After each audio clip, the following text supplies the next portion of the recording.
wabarakatuh. Perkenalkan, nama saya Mutiara Puspa Ramadhani.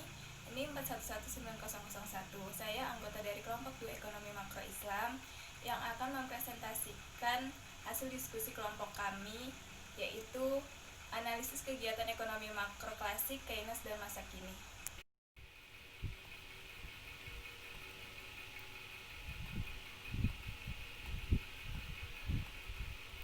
Ekonomi makro klasik, Keynes dan masa kini, pandangan ahli ekonomi klasik.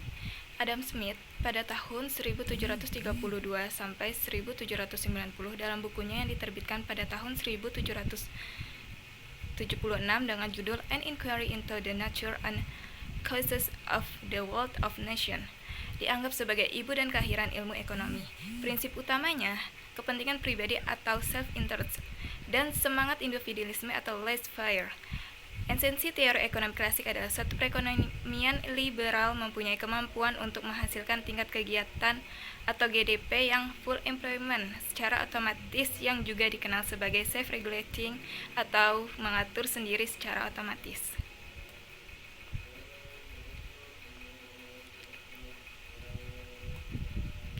Penentuan suku bunga. Menurut pandangan klasik, suku bunga menentukan besarnya tabungan maupun investasi yang akan dilakukan dalam perekonomian.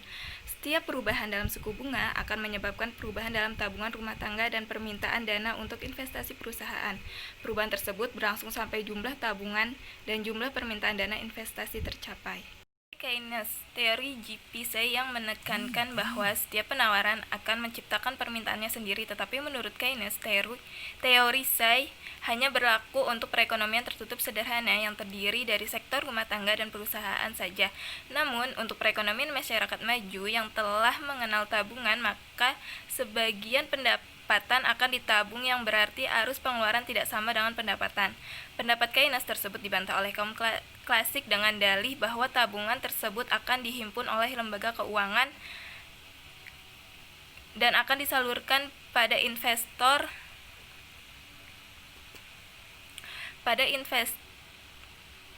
sehingga tabungan akan selalu sama dengan investasi. Dengan demikian, investasi akan menyebabkan keseimbangan kembali. Keynes membantah pandangan klasik tersebut karena motif orang menabung tidak sama dengan motif orang berinvestasi. Pengusaha berinvestasi dengan motif memperoleh keuntungan, sedangkan rumah tangga menabung dengan motif beragam, salah satu untuk berjaga-jaga, misalnya untuk menghadapi kecelakaan.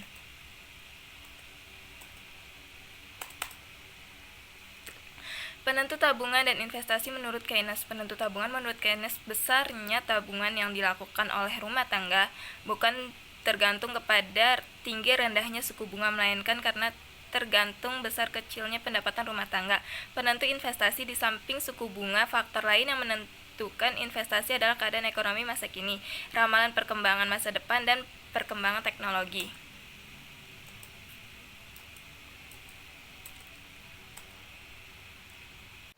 Yang selanjutnya ada pertumbuhan ekonomi. Perhatian yang lebih besar mengenai pertumbuhan ekonomi mulai berlaku sejak tahun 1950-an. Teori-teori yang berkembang merupakan lanjutan dan pendalaman terhadap pandangan klasik mengenai pertumbuhan ekonomi. Dalam uraian mengenai teori klasik ditunjukkan bahwa menurut pendapatan mereka, tingkat kegiatan ekonomi dalam kurung yang selalu mencapai tingkat kesejahteraan penuh tutup kurung dan pendapatan nasional ditentukan oleh faktor-faktor produksi yang tersedia dalam persamaan sebagai berikut. Y sama dengan F dalam kurung K L RT tutup kurung. Yang artinya K adalah jumlah barang modal, L adalah jumlah tenaga kerja, R adalah kekayaan alam, dan T adalah tingkat teknologi. Yang selanjutnya adalah perkembangan analisis makroekonomi. Perkembangan analisis makroekonomi sesudah Keynes adalah munculnya dua pemikiran baru, yaitu monetaris dan klasik baru.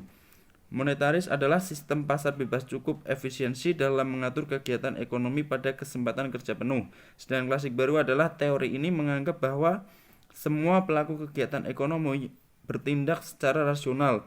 Dengan pemikiran yang rasional, mereka dapat menentukan reaksi terbaik terhadap perubahan yang diramalkan akan berlaku.